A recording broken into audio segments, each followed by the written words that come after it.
Hi mga kapotentials, Marian Santos here, signing at our channels. Let's study God's Word. Ang didakit natin today is miracles. Yung Bible verse is from Acts 3 verse 9 to 10. When all the people saw him walking and praising God, they were filled with wonder and amazement at what happened to him. So, the one who wrote today's story is Sis Kitty Dulay Ferreira. So, ang story niya is about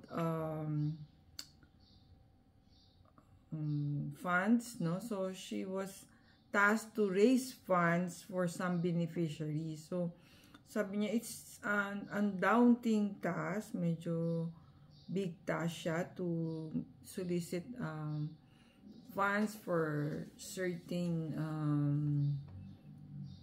projects. So, sabi niya nga, yung what motivated her is yung kanyang dad. So, sabi niya, it's, ang motivation niya is yung service. So, when she was approaching a potential donor, hindi pa niya nasasabi how much or ano yung purpose or sano, nagbigay na kagad ng donation. So, kaya she was so amazed. So, she considered a miracle that she was able to get more than yung plan niya to ask. She was given more than what she was asking for. So, sabi niya nga, I wanted to laugh, cry, and jump for joy all at the same time.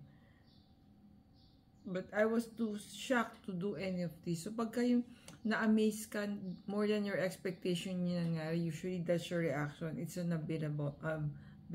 So, sabi niya, it's an Easter miracle.